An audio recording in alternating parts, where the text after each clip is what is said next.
Al-istisqa'u huwa talabus suqya. Istisqa itu adalah meminta kepada Allah diturunkannya hujan. Walahu salasu maratiba. Dan meminta hujan ini ada 3 tingkatannya. Ada 3 caranya. Adnaha, cara yang paling sederhana adalah ad-du'a'u lil istisqa mutlaqan, yaitu berdoa meminta hujan. Mutlaqan khalfas sholawat. Nah, tapi ini dilakukan setelah kita sholat. Nah, jadi meminta hujan yang paling sederhana itu adalah dengan berdoa di akhir sholat. Selesai sholat. Jadi imam bisa menyelipkan di doanya untuk diturunkan hujan. Begitu juga sholat sendiri itu boleh.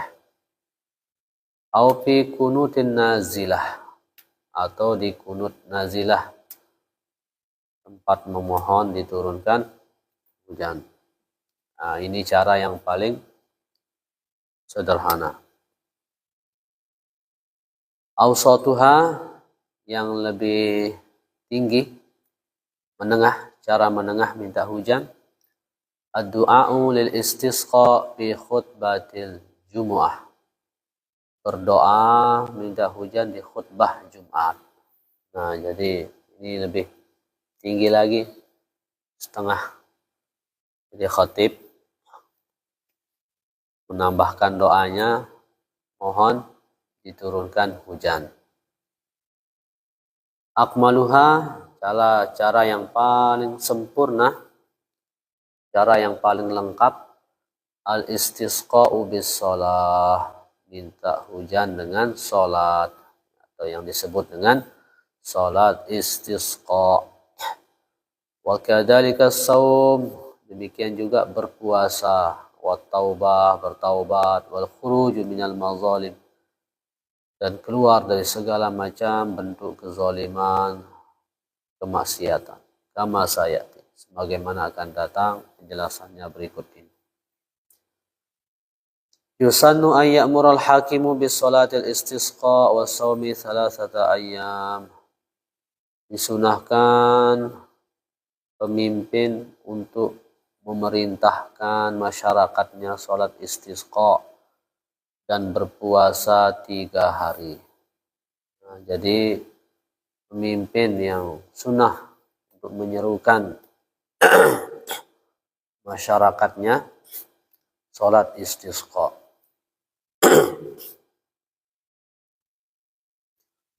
Demikian juga di samping menyerukan untuk salat istisqa, serukan juga untuk berpuasa sunnah, menyerukan berpuasa, bertaubat, dan keluar dari segala macam ketidakbaikan, maksiat. Yusannu an ya'mural hakimu bis salatil istisqa wa 3 ayyam. Disunahkan pemimpin untuk memerintahkan salat istisqa dan puasa 3 hari sebelum salat. Misalnya kita akan salat hari Senin, sunnah puasa dulu hari Kamis, Jumat, Sabtu, Ahad. Jadi, misalnya akan salat istisqa hari Ahad, maka dianjurkan dulu berpuasa Kamis, Jumat, Sabtu.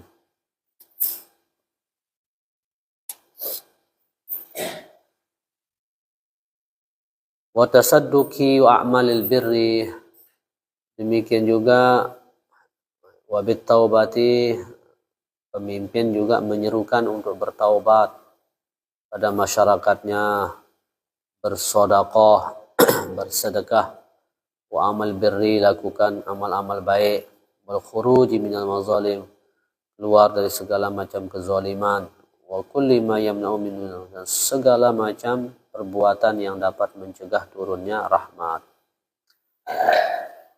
Nah, jadi pemimpin disunahkan untuk memerintahkan sholat istisqa kepada rakyatnya, masyarakatnya. Demikian juga berpuasa 3 hari sebelum sholat istisqa, bertaubat, bersedekah, beramal soleh, keluar dari segala macam perbuatan kemaksiatan. Fa idza amarahum fatakunu sholatu wajibatan 'alal qadirin. Kalau sampai pemimpin memerintahkan untuk sholat istisqa, maka hukum sholatnya ini adalah wajib bagi yang mampu. Wa kadzalika shaum, demikian pula puasa. Kalau pemimpin mengatakan sholat, menyerukan sholat istisqa saja, maka yang wajib sholat istisqa bagi yang mampu. Kalau pemimpin menyerukan surat edaran puasa, sama puasa bersedekah, maka wajib hukumnya berpuasa bagi yang mampu, bersedekah bagi yang mampu. Yajibu fihi tabyitun niat, maka wajib niatnya itu setiap malam. Wa ya'samul ladzi la yasum taqsir, dan berdosalah orang yang tidak puasa karena lalai. Wala qada'a, tapi tidak wajib diqada.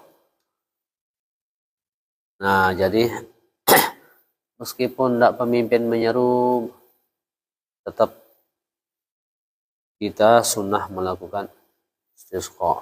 Tapi ada bedanya kalau pemimpin yang menyeru. Kalau tidak ada pemimpin yang menyeru, dianjurkan puasa dulu 3 hari. Kemudian di 3 hari itu sebelum sholat, istighfar, taubat nasuha, jaga diri, jaga lisan, jaga mata, pokoknya keluar daripada perbuatan yang tidak baik. Istighfar sungguh-sungguh, taubat nasuha. Jadi itu.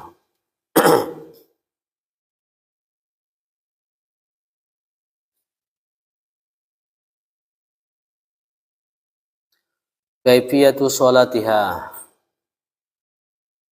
cara sholat istisqa. Rakaatani ka sholatil Id, 2 rakaat sama seperti sholat Id, sholat Idul Fitri, sholat Idul Adha. Nah, jadi sholat istisqa sama caranya seperti sholat hari raya. Fayusanu fiha ma yusanu fi sholatil Id, maka disunahkan di dalam sholat istisqa itu segala yang disunahkan di sholat Id. Min sab'i takbirat fi rakaatil ula, yaitu 7 takbir di rakaat pertama, wa khamsi takbirat fi rakaatil tsaniyah, 5 takbir di rakaat kedua. Sama juga bacaannya, tasbihnya. Wa yaqra fiha, disunahkan membaca surat Qaf di rakaat pertama, waqtarabat di rakaat kedua, atau surat Al-A'la di rakaat pertama, Al-Ghasyiyah di rakaat kedua. Nah, jadi cara sholat istisqa ini sama dengan sholat Id, tinggal niatnya yang berbeda.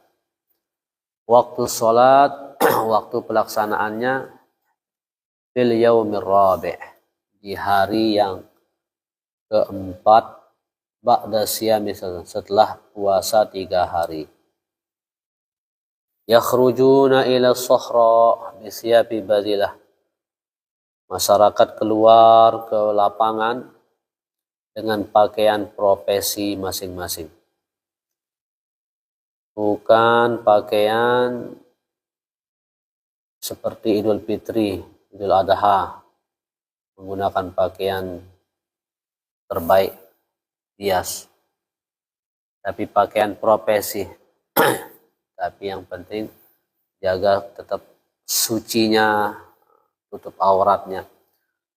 Mana dia pakaian profesi, ya jadi petani, pakai pakaian petaninya yang suci, tutup aurat.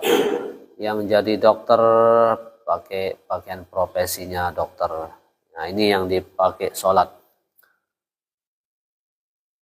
yang bekerja jadi PNS pakai seragam PNS-nya, yang bekerja di kantor. Tapi jangan kita salah paham, yang jadi renang jangan pakai kostum renang seksi, yang sepak bola jangan pakai sampai celana dan nutup aurat ya. Jadi tentu syarat utama menutup aurat dan menutup bentuk tubuh. Nah, itu memakai pakaian profesi.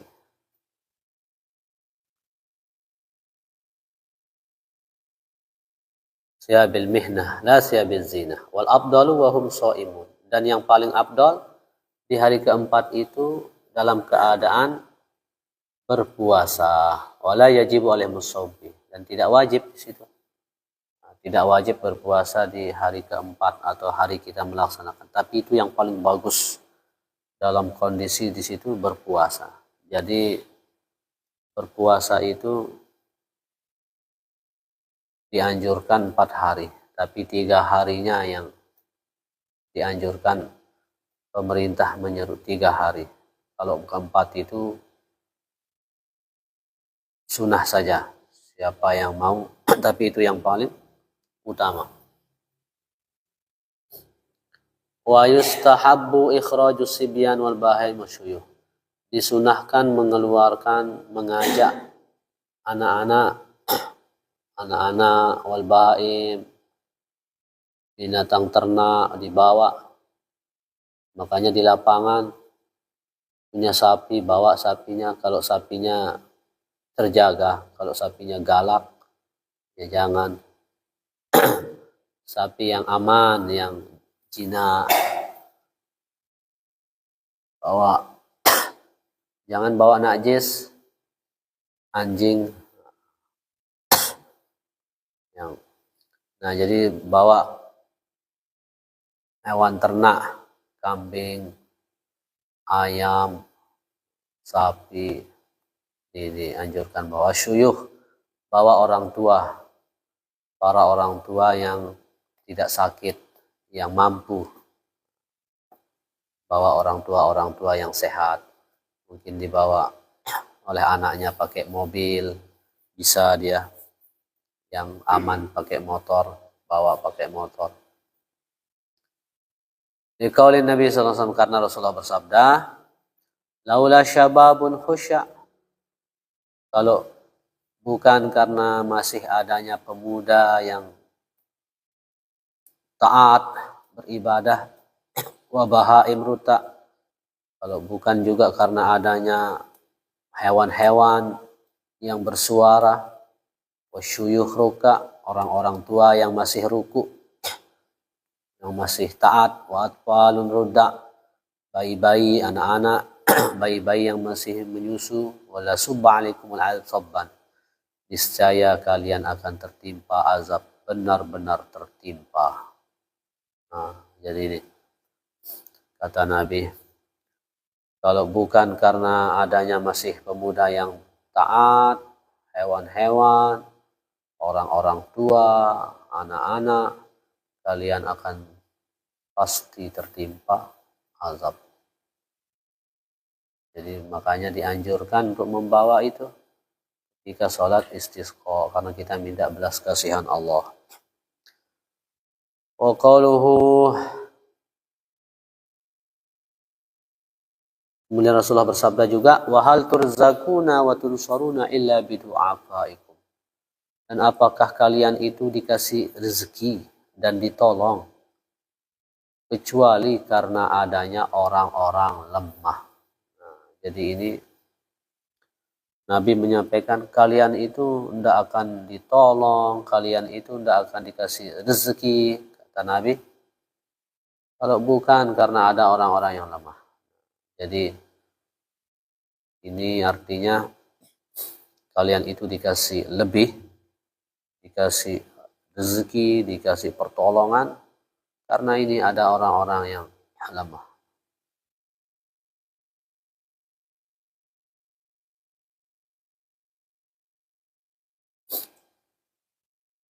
Nah, itu dia pelaksanaannya di lapangan. Yusannu an yakhtuba khutbatain ba'daha wahdah. Nah, itu sunnah. Sunnah secara sempurnanya seperti itu. Yusannu an yakhtuba khutbatain ba'daha wahidah. Disunahkan berkhutbah 2 kali seperti id. Wahidah atau khutbah 1 kali. Dapat kesunahan. Wa yajuzu qabla shalah. Boleh khutbahnya ini sebelum sholat. Kalau biasanya Idul Fitri, Idul Adha itu sebelum sholat.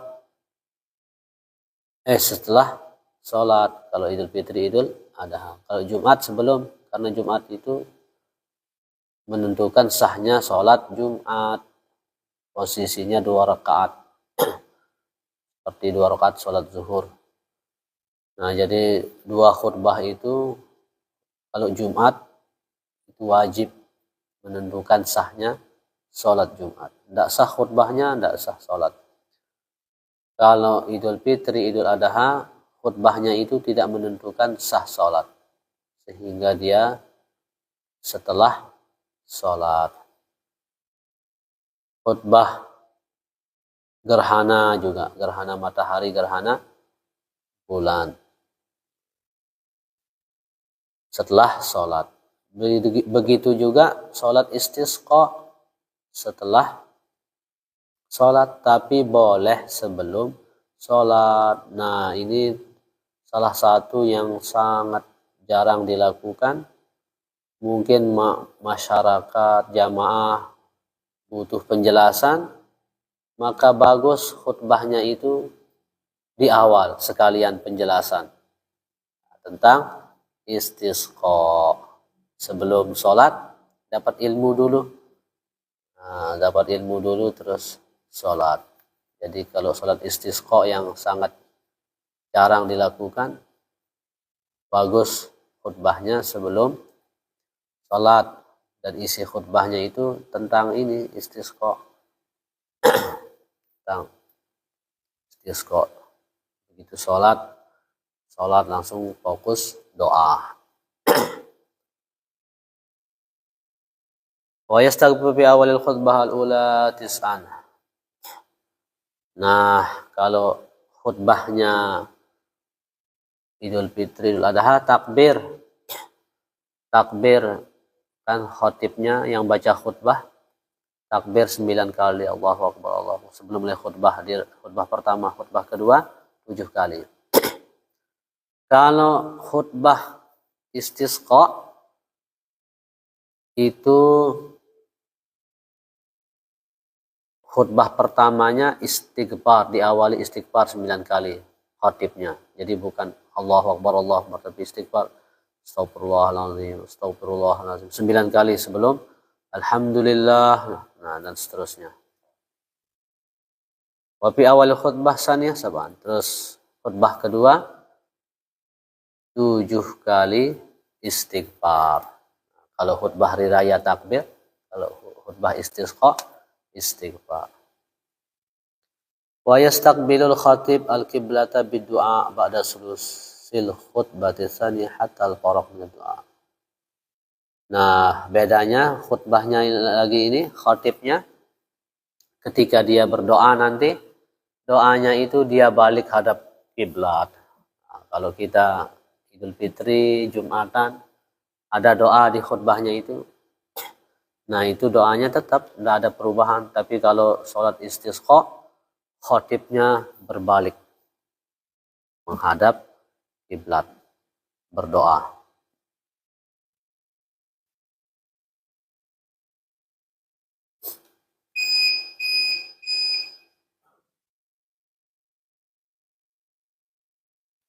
Tsumma yastaqbilun nas, selesai berdoa, balik lagi hadap manusia. Wa hina istiqbalihi lil qiblah yuhawwilu ridahu fa yaj'alu min yasarihi wa asfalahu a'lam. Setelah balik dari doa hadap kiblat, khatibnya menghadap ke jamaah seiring membalik surbannya. Nah, membalik surbannya.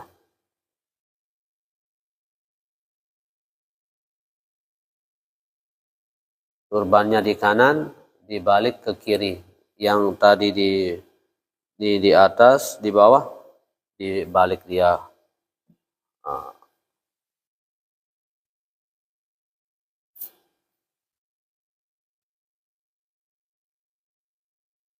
Illa ni sepala tahwil. Demikian juga jamaah. Jamaah dianjurkan bawa surban dan juga ikut balik seperti khatib.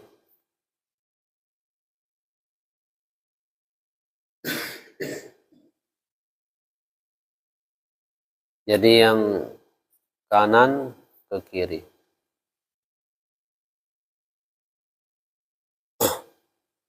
Fayaj'alu yaminahu ala yasarihi wa asfalahu a'lahu. Jadi yang kanan dibalik ke kiri, yang bawah dibalik ke atas. Demikian juga jamaah laki-laki ikut balik, perempuan tidak.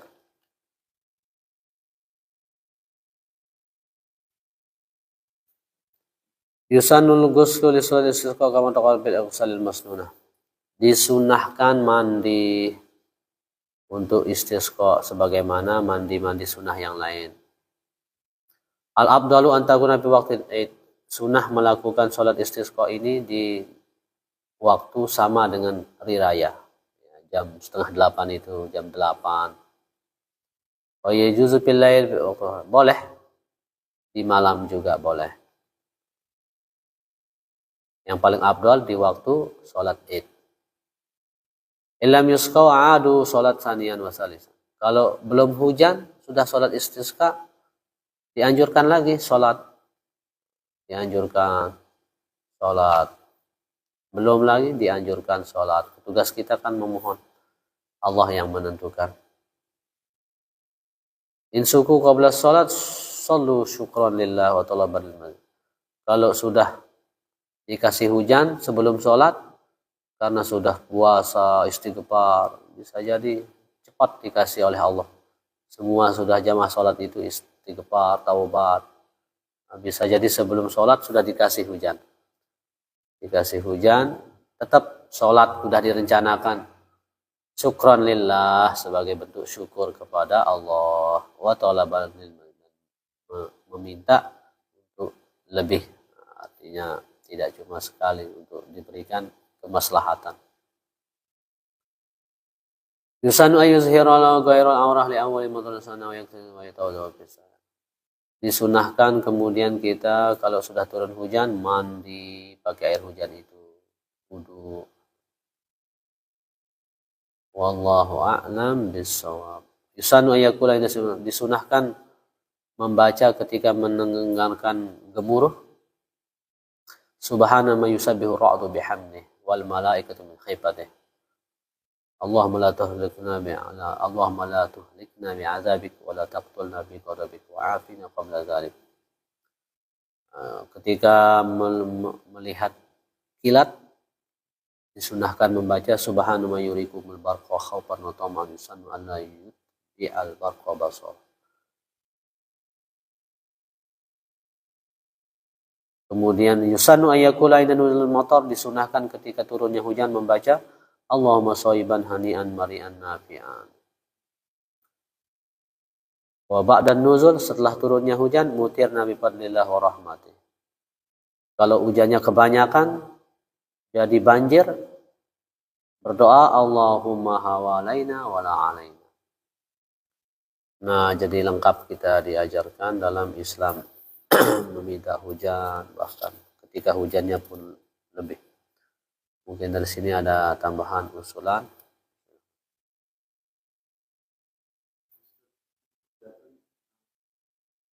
Ya. Ya, itu sunnahnya, afdalnya. Karena untuk kemaslahatan banyak orang, ini yang sangat dianjurkan. Sendirian pun boleh, sendirian. Iya, sama kayak sholat id, disunahkan id itu sendiri-sendiri. Disunahkan berjamaah. Tapi kalau tidak berjamaah tetap dapat sunnah meskipun sendiri. Tapi apalagi ini minta hujan, justru ini yang utama berjamaah karena sama-sama kita mohon kepada Allah. Sehingga disunahkan pemimpin yang mengajak masyarakat. Sunahkan pemimpin yang mengajak masyarakat.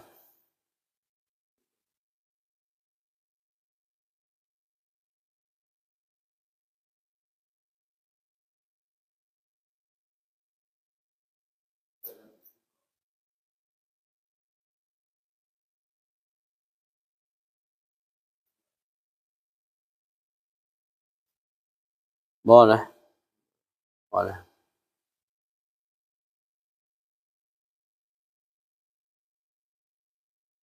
Iya, kalau pemerintah menyerukan.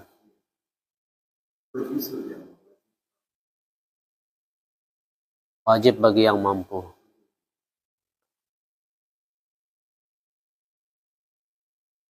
Bagi yang mampu. Kalau yang di Tanjung tidak menyerukan ke semua masyarakat perahu, tapi yang terjangkau.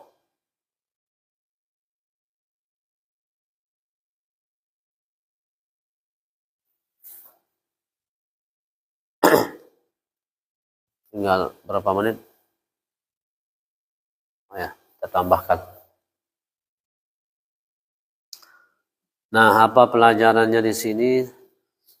Ternyata sebelum sholat itu kita disunahkan puasa 3 hari, kemudian taubat nasuha, keluar dari segala perbuatan yang tidak baik.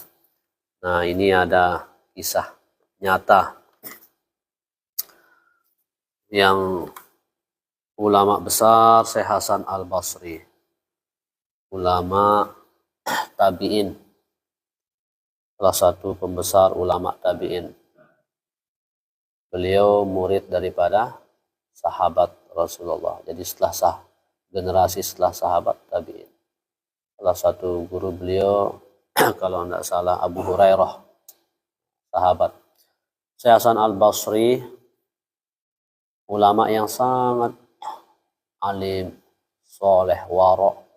Maka beliau banyak dikutip nasihat, kaul-kaul ucapan beliau di kitab-kitab akhlak Syekh Hasan Al-Basri. Nah, banyak masyarakat yang bertanya kepada Syekh Hasan Al-Basri. Tidak hanya tentang perkara agama, juga menyangkut urusan dunia, ditanya oleh masyarakat kepada Syekh Hasan Al-Basri. Suatu waktu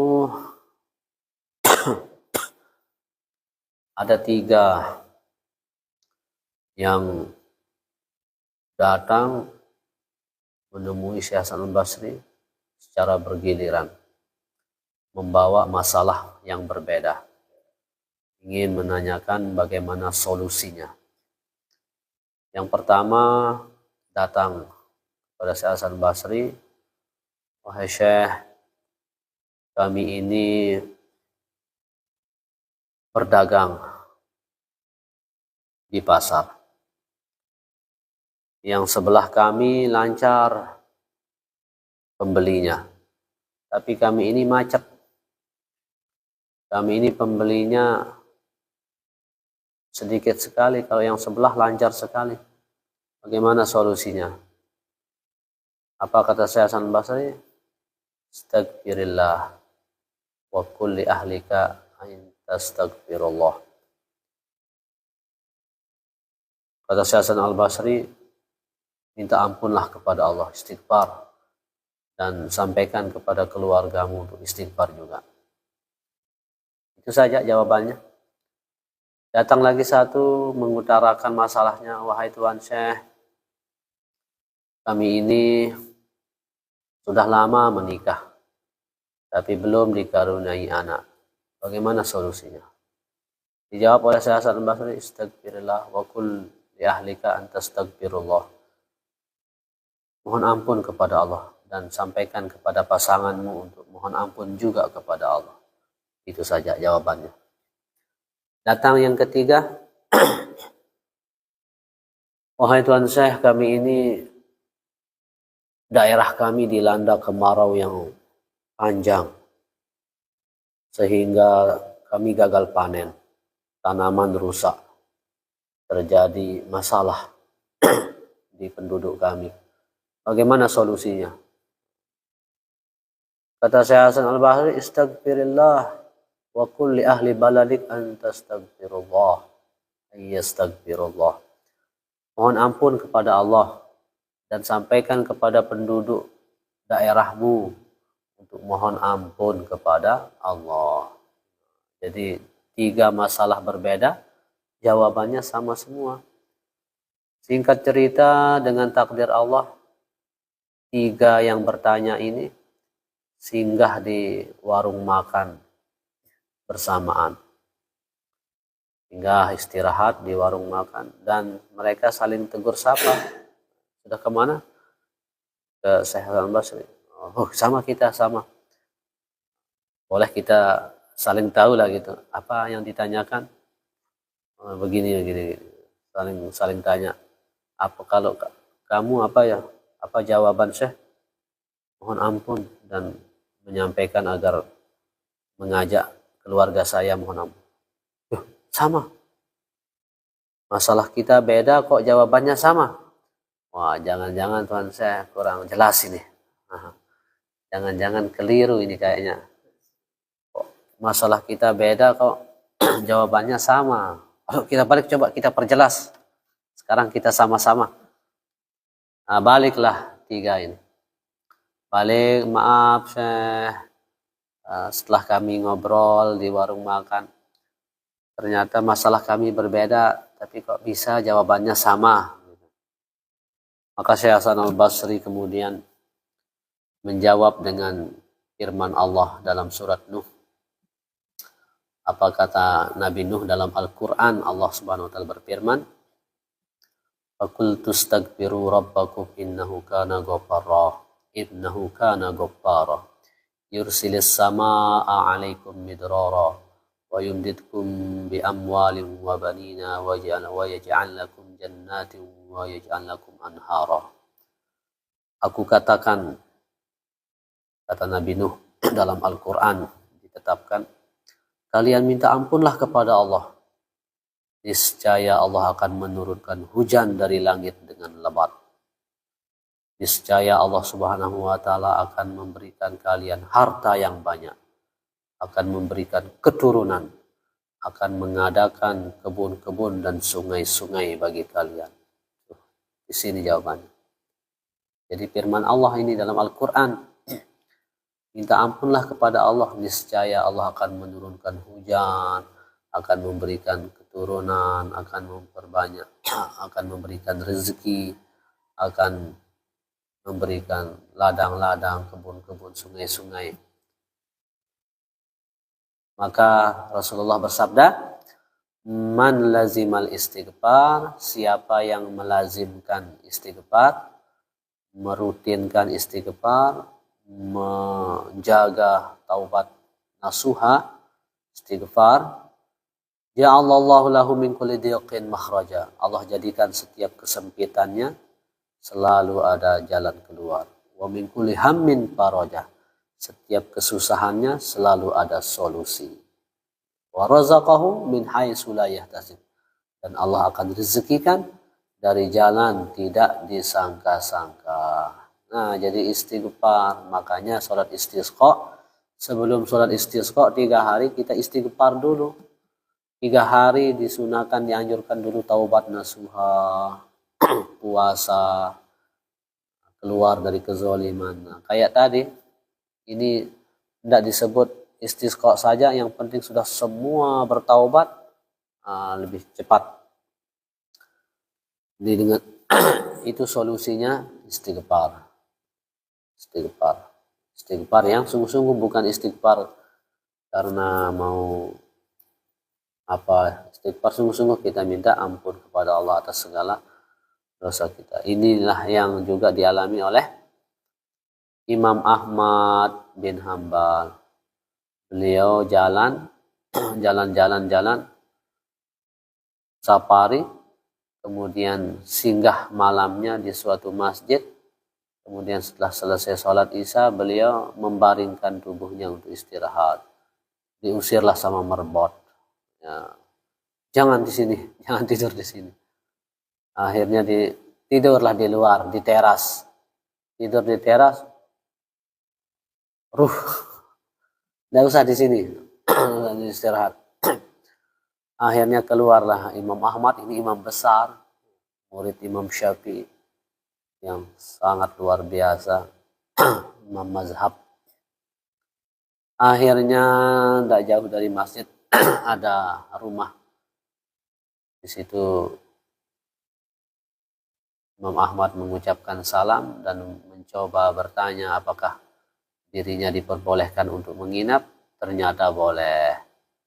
Di situ pemilik rumah tukang roti, tukang Imam Ahmad disambut, tapi tidak ditahu beliau adalah seorang ulama. Tukang rotinya menyambut sebagaimana tamu, kemudian dipersilahkan istirahat.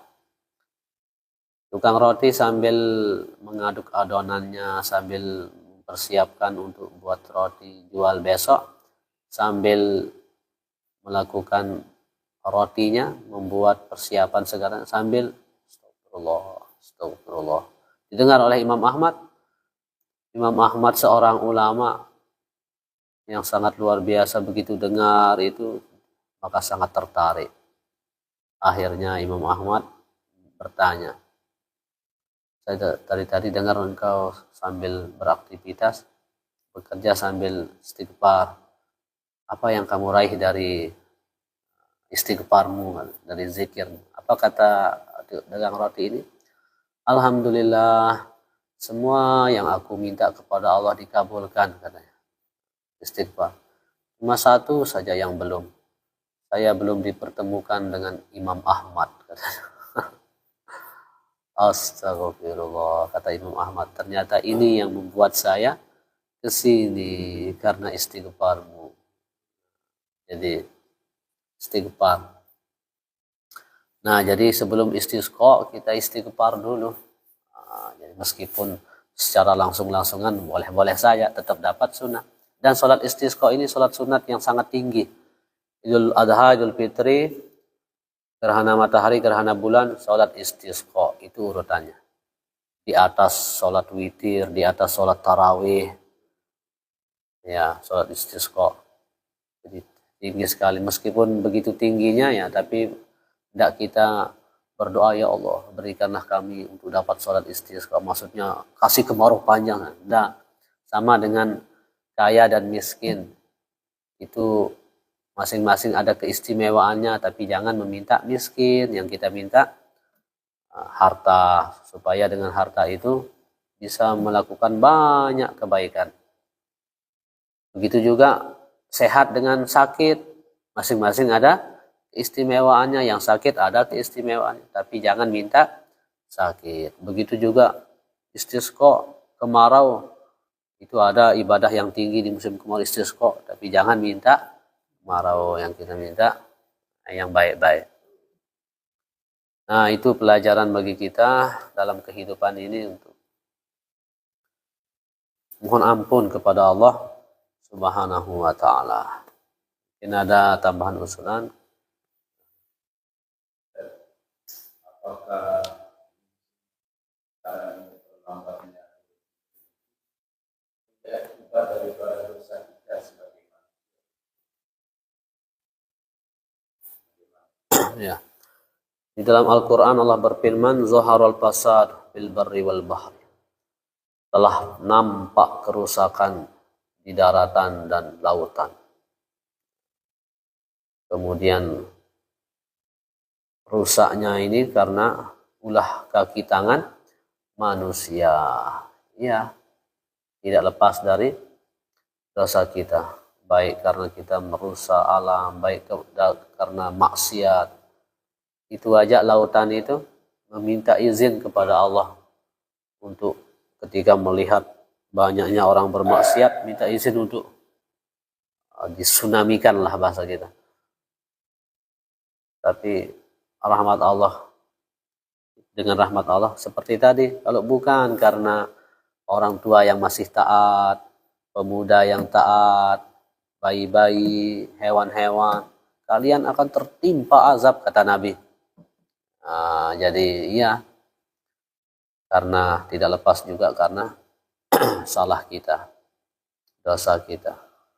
Makanya anjuran pertamanya sebelum ini istighfar, taubat. Itu artinya karena itu juga yang dialami tadi yang bertanya kepada saya Hasan Al-Basri, kami dilanda kemarau panjang, jadi tanaman rusak, orang kelaparan. Bagaimana solusinya? Ternyata istighfar. Nah, itu artinya karena salah kita. Karena sesungguhnya Allah mengimbangi kehidupan ini dengan keadaan, artinya sudah disiapkan, tidak diberikan kelaparan, tidak diberikan begini. Alam sudah diatur dengan sangat lengkap, jadi dikasih hujan. Kemudian begitu ya, tidak lepas dari salah kita. Wallahu a'lam bishawab. Bagaimana perbedaan antara musibah dengan ujian? Ya. Musibah dengan ujian. Jadi musibah itu pertama adalah ujian. Ujian belum tentu musibah. Jadi musibah itu adalah ujian. Nah, jadi musibah itu ada 3. Ada yang satu musibah asli atau azab, ada musibah sebagai azab, ada musibah sebagai penggugur dosa, ada musibah sebagai pengangkat derajat. Musibah yang menjadi musibah artinya dia azab, itu dikasih ujian, dikasih itu musibah, dia tidak ikhlas, tidak sabar, tidak mohon ampun kepada Allah, tidak mengoreksi diri. Jadi Nabi Adam dikasih sebelumnya berpakaian, setelah salah tidak berpakaian. Sebelumnya di surga, setelah salah diturunkan. Sebelumnya bersama istrinya, setelah salah dipisah. Nabi Adam satu langsung mengakui salahnya. 2 langsung segera bertaubat. 3 mengoreksi dirinya, muhasabah diri. 4 tidak putus asa dari rahmat Allah, maka dia dibersihkan, diselamatkan, bahagia. Nah, iblis bersalah. 1 tidak mengakui salahnya. 2 dia sombong. 3 tidak mau mengoreksi diri. 4 dia putus asa dari rahmat Allah, maka di stempel neraka. Nah, jadi dalam kita dikasih musibah, ujian itu ada 2, ikut Nabi Adam atau ikut iblis.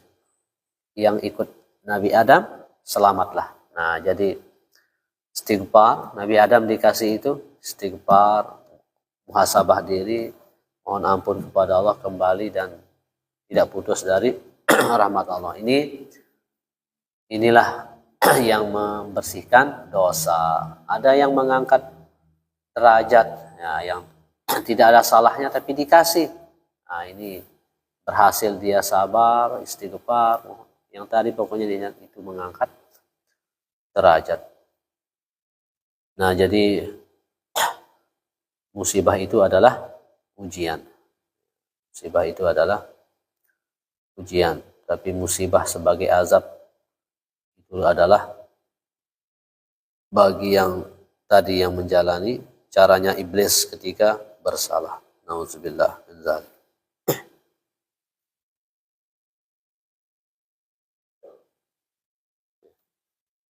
Cukupkan, mudah-mudahan Allah Subhanahu wa taala berikan kita tolongan untuk mengamalkan kebaikan dan menjauhi segala larangannya.